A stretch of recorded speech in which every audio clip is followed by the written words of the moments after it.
Okay. I mean, you're not the only island in my ocean. I mean, I am the best looking one, though. Ugh. Yuck.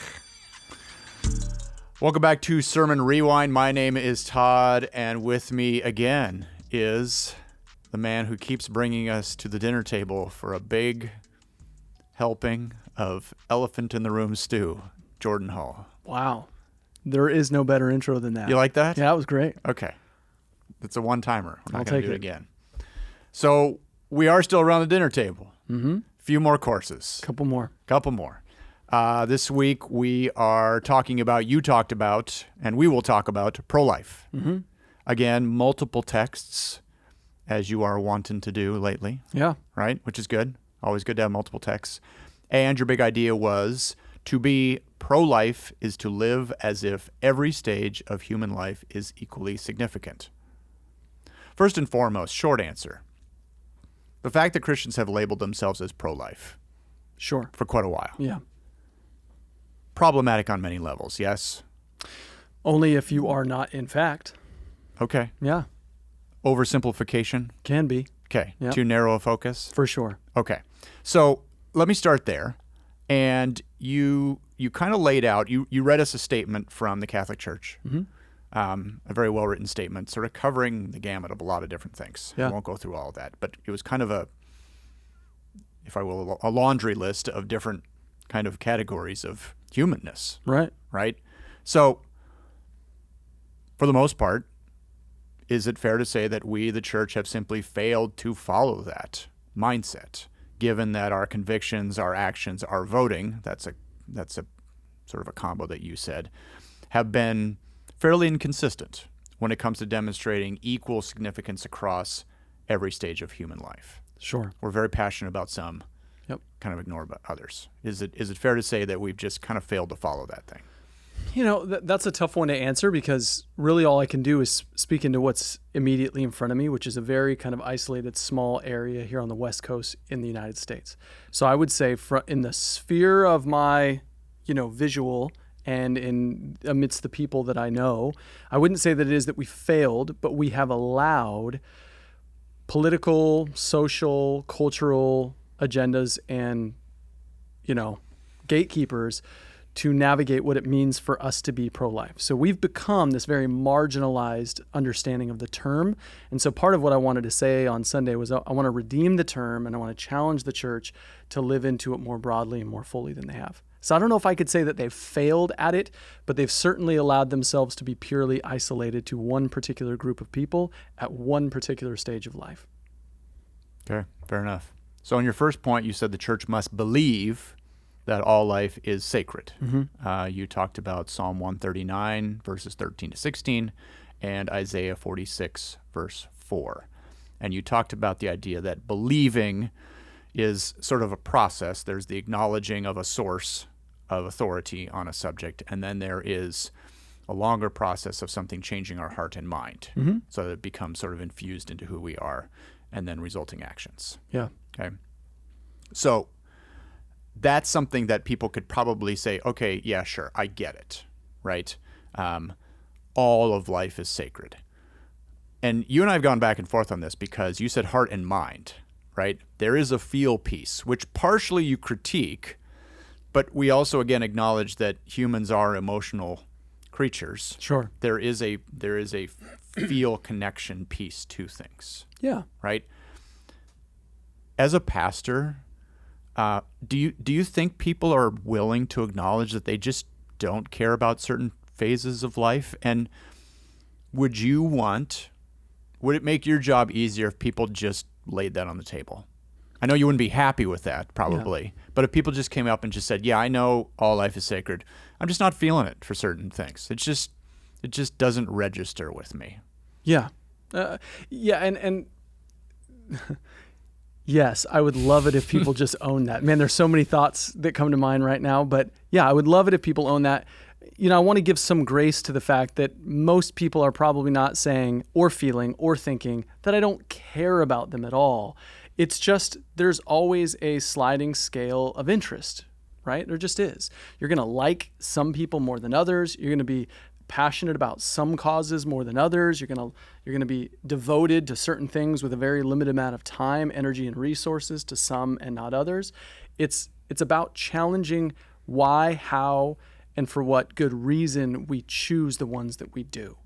And so that's kind of why I use that picture analogy sort of early on in the sermon to say, like, for example, here you have two species going extinct. Why is it that all the money, all the attention, all the effort goes to the pretty one and nothing is even spoken of the ugly one? And the fact of the matter is, since they both don't give utility, what's the reason for that? And getting to the bottom as to why it is that we choose the ones that we choose, right? And so there's my dilemma. And so what I would love for people to own is that maybe they don't even know why they're prone to just be super passionate about babies in the womb, but not nearly as passionate about the people who are without homes and the people that are drug addicted in the streets and the single moms we love them in Christ, we're supposed to, but why do I not feel the same? And why do I not think logistically the same about a particular stage and phase of life as I do another? I want Christians to be able to say, if I'm pro-life, I have to be able to open myself up to more than that. I can't just say, because I vote a particular way or because I'm interested in a very hot button issue, that this makes me pro-life if the whole rest of the swaths of people that are out there suffering don't really fall on my radar. Sure. So let me potentially get you in trouble because I know you're excited about that. Been here before. Yes. Yeah. Similar to when you talked about human sexuality, you and I talked about the fact that there was a certain segment of the congregation that was probably just waiting to make sure that you affirmed or whatever, were pro or against certain issues, right? And even though you didn't make this about abortion, there were people that were probably waiting for you to just declare abortion to be a bad thing, right? Yeah. Once you did that, then, we're okay. He declared that to be a bad thing, and so we can move on, right? The other end of the spectrum, you talked about homelessness, you talked about people in economic, physical, mental crisis, that sort of thing. Is there a biblical defense for death penalty, something that evangelicals have traditionally supported, been okay with? Is there a biblical defense for it? Yes. And there's also a biblical defense to get rid of it. So whenever someone says, can you defend this from the Bible? Sure, you can do that with a myriad of things. But that doesn't always mean that that's kind of the end of the story. Like if you find a verse, that doesn't mean that is the whole kind of spectrum of scriptural opinion on the matter, right? And so the death penalty is a tough one because you do get texts back in Deuteronomy and Exodus that talk about eye for an eye, tooth for a tooth, and the way that you utilize justice around injustice, right? Particularly with regard to execution. But then you actually have Jesus who speaks specifically to that in Matthew 5. And he says, hey, listen, I know you heard it once said, or maybe it was Matthew 7. Either way, I know you heard it once said, eye for an eye and tooth for a tooth. But I tell you, and that's not a contradiction. That is we are seeing in part, and the revelation of the truth of God grows over time. And then it comes to its final and complete reflection in the person of Jesus Christ. So it's not that it was any less the word of God when we read it in Exodus, but it is a fuller understanding that people of grace live amongst our enemies in grace, not just eye for an eye, tooth for a tooth. So can an argument be made? Sure. Can an argument be made against it? Yes. Okay, so split the difference. Tell me where you land on that. Where I personally land on that? Yeah, where do you personally land on that? To be honest, I have 1 foot in and 1 foot out. Okay. Yeah. All right. I'll let you go on that. Yeah. Right. I'm just being real with you. Yeah, that's all good. Yeah. That's all good. So is there something that people can do? Because you're talking about all of life is sacred. Are there steps that people can take to sort of raise the value of certain groups that are currently maybe on the lower level, right? Is this simply a matter of will? Is this a decision? How do you bring some of these sort of phases of life up that are maybe, as you said, they won't necessarily say they totally don't care, but they do care less than other aspects of this? Yeah, I'm not nearly as interested in how people or where people land on certain things. I'm not nearly as interested in saying, here's an issue and I'm concerning myself with this, or here's an issue and here's my opinion on this. I'm actually way more interested in people admitting that they have a very specific sphere of influence in their life. They have a boundary, right, to where they can be effective in a very, very small circle. And you have neighbors and coworkers and family members that live in that circle. What I'm interested in is Christians saying, I'm not going to consider myself pro-life because I believe abortion is bad. I'm going to consider myself pro-life because I believe abortion is bad. And my paraplegic neighbor, whose mom, who is in her late 70s and struggles to take care of him or her, I'm going to go over there and I'm going to give her a break because I think her life is valuable. And I'm going to serve him, who doesn't give me any immediate utility, because even at this stage of his life, with these types of circumstances, his life is uniquely valuable. And I'm going to behave in such a way that lives out my belief. If I believe that it all is valuable, I'm going to be as hardcore passionate about him and his mom as I am the baby that's in the womb 6 months in with an uncertain future. So let me talk a little bit more about, again, issues. And I'll go to your second point, which is the church must behave like all life is sacred. You talked about that a little bit, right? And verses for that, Proverbs 24, verses 11 and 12, and James 1, verse 27. You had some fairly strong words for the behaviors of the church, Sure. particularly around the subject of abortion. And essentially you said there's been a lot of verbal and not a lot of matching action. The church has been very vocal in political arenas. This has really been kind of an issue that Christians have used to kind of batter their political opponents, kind of take a moral high ground, as it were. But there has not been enough support for people in crisis, adoptions, services for people for medical care, all sorts of stuff, right? You and I have talked a bunch about your role as a pastor and how we dialogue on Facebook and stuff like that, right? How do you want people to react to that? Because you and I have both agreed that sometimes guilt and coercion is not the best way to inspire people. Oftentimes, right? But that was a little bit of a beatdown. You kind of not specifically Bethany, but sort of threw the church under the bus and just sort of said, "Hey, look, you people are a bunch of hypocrites when it comes to this. Like, you don't even actually care about this issue, let alone a bunch of the other issues that you don't care about. You talk a good game about this one, and your actions just haven't matched up." So what do you want people to take from that?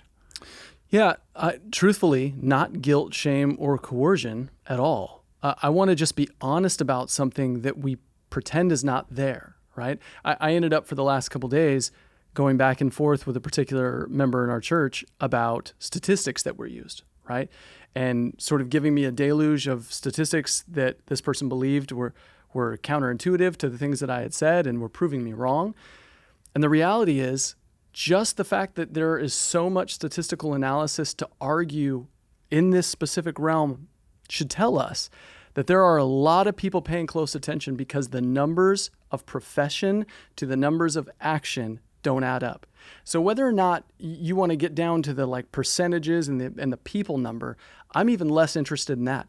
The fact that this is a big deal, numerically speaking, is because it's not a wash. You don't have an adequate amount of pro-life Christians saying it's an abomination that human life is being, without dignity and beauty, being destroyed in the womb, which I agree. Everybody I've ever talked to knows I've been passionate about this and deeply invested in this, right? I served, on a board for a pregnancy counseling center in San Francisco because I think this is a very big deal. However, the response in actual behavior is the numbers do not add up. They just don't at all. And, for example, one of the things that was told to me recently was, well, it's very hard to adopt kids. And so that's not really an adequate response. Yes and no. It's hard to adopt kids when you go into the adoption process saying, I want them to be in this age group. I want them to be this color. I want them to be this gender. I want them to have this kind of, potential background. I don't want any physical issues. I don't want any mental or emotional issues. I don't want any drug addiction, any alcohol addiction. When you sort of put the filters on and you bring yourself down to a very small number of kids that are perfect, of course it's a hard run to go ahead and adopt them. And when you have hundreds of thousands of people that want to adopt them, you're not going to have children to adopt. But are you kidding me? The foster care system has, as of right now, on any given day, 150 plus thousand kids who are never, ever going back to their homes again. On any day, 150,000 kids that stay in a facility and cannot go home.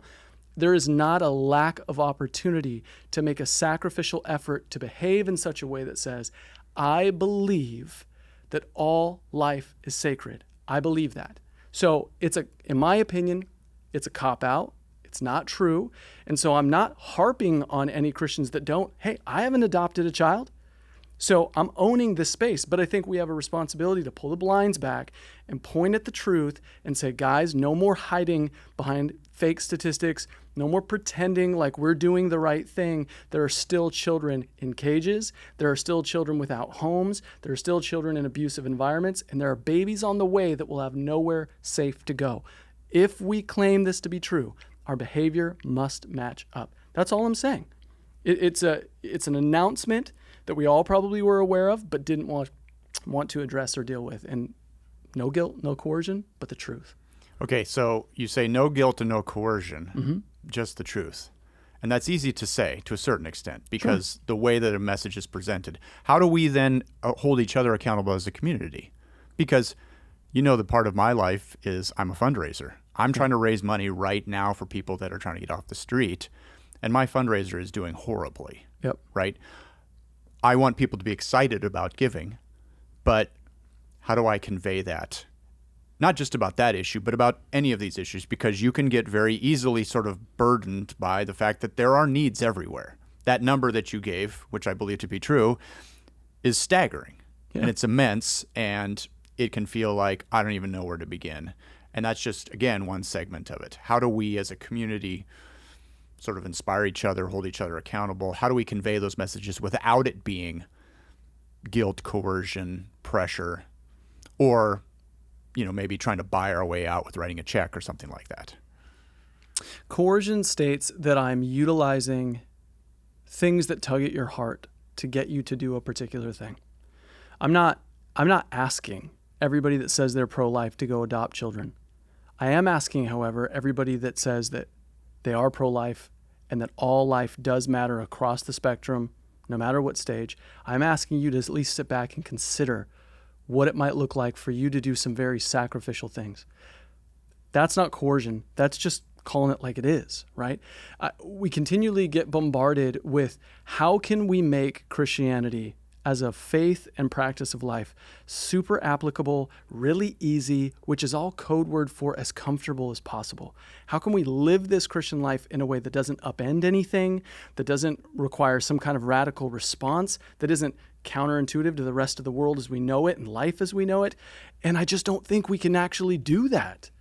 Like when you look, for example, in like the Dark Ages during the time of the Black Plague, Christians who were healthy, leaving their lives behind and going into cities that were overrun with disease and knowing that there's a good chance they were going to catch a disease that was killing millions in Europe, but they did it anyways. You would look at that and say, that's irresponsible. You're a father. You're a mother. You need to be in school. You shouldn't be out here. The Christian life calls for radical, costly, ridiculous service. It just does. I would love it if it just fit into my own little box and paradigm, and I never had any problems, and I could just be Jordan and just live, my normal life and work a 9-to-5 and just be proud of my Christian heritage, right? I wish that was the case, but it's not. Jesus overturns human life as we know it. And so when we are faced with these tragedies, we got to be honest about these tragedies and then look at the scriptures and say, how should we talk about it? How should we behave? Around the dinner table is all about that. What does our lives actually look like if we take this seriously? If we talk about this with our unsaved friends seriously, and our unsaved friends say, but you're not adopting anybody, how can you get upset about that? We have to have a better response than, well, they should just know better. That's not an appropriate response. It calls for a radical life. I wish it wasn't the case, but it is. So speaking of a radical life, that's a good segue because that's my last question. You've been a little hesitant to just give people lists. Not just for this series, but a bunch of series, right? And I understand why. You don't want people to just get into sort of a checklist mentality. Well, Jordan said I should do A, B, and C. I did A, B, and C. Therefore, I'm good. So this highly controversial topic, I can just put that one away, right? Because I did the things that he said to do, or I already do them well enough, so I don't even have to worry about it at all, right? You want there to be a change of heart. You want there to be something that happens within a person. There has to be a change of heart. So that you don't have to give them a list. They just go looking for it. Yeah. Isn't there value, though, in your role and in this type of a series to still give people things to do? Because oftentimes, I'm sure you've had this experience, I know I have as well, that you don't really understand an issue, you don't understand a phase of life until you go meet somebody and you hear their story. And you go, oh, you don't fit the stereotype that I've always heard about this group of people. Is there a balance there to just say, okay, folks, big picture, I want you to lay your heart out before Jesus and say, teach me, convict me, inspire me. But also, hey, on Saturday we're doing this. How about you get off your butts and get out here and join us? Even if you don't want to, even if you're not feeling it, even if you're not any of this. Where's that balance between the pragmatism of essentially lovingly dragging people out, knowing that it's a little bit of a chicken and egg thing here. So. Oh man, I have so much to say about this. I know you do, and we're out of time, so right. you got to. I'm just going to say this. Okay. I'm just going to say this. Todd, you and Laura are mostly empty nesters. Go adopt a baby. Okay. If not that, go and foster some kids. And you can look at me with a smile and say, I know what he's doing here. But the fact of the matter is, I can give you 50 different things to do. If the heart change doesn't happen in a radical way, it doesn't matter if I point at Margaret's house. It doesn't matter if I point at KCB. It doesn't matter if we create a new thing here. It doesn't matter if I instruct you as to what you need to do. None of what is related to conviction should automatically result in works. It should first result in a life surrendered to Jesus in a way that it wasn't before. That isn't to say that we're not talking to Christians as if they're not Christians. We're talking to Christians and saying Christians are always completely surrendering their life. Always. It wasn't a one-time thing. You're learning and you're growing and new callings are coming upon you from the Lord all the time, right? That may not be in your lot, but I tell you what, the only way someone is going to get you to start all over parenting is Jesus. And so if I don't lead our congregation to look at Christ in the scriptures and to get a new gaze because he loves us on his beauty, I can give you lists all day long. I am not short on ideas, but it won't matter. You won't do it. Nobody will commit themselves to it. I don't have the capacity to convict your heart and to drive you into holy living. I don't have the ability to do that. So I'm not going to create that space. I'm going to call upon the Lord of heaven and earth to change your heart. And then when you start coming to me and saying, the Lord has called me to do this, will you help me do this? I'll be the first one in line with you, architecting that thing out. Because you know what happened? Truth be told, within 2 hours of that sermon ending, I got a phone call saying, you mentioned something specifically during the sermon that we should do this here at church. What does it take to do that? Gave out some ideas. They gave a little bit of feedback. A few hours later after that, I've got 4 or 5 people on board with me. What's our next move? I didn't give them instructions to do, right? Jesus got a hold of their hearts, spoke to them in that moment and said, okay, something does have to happen. And I'm not sure what that is. So now I'll collaborate with my pastor and say, I'm on board. How do we do this? What's best for the community and how do we conclude these things? One has to precede the other.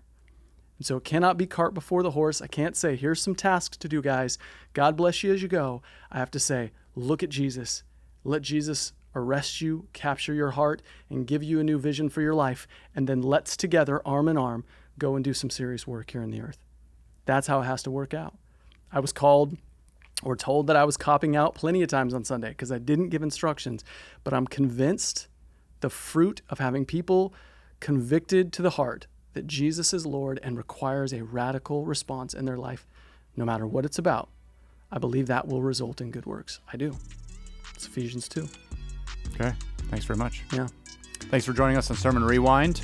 We are here on Wednesday nights, and we discuss this. We have a meal with friends. We hope you'll join us if you can. And thanks again for joining us. See you soon.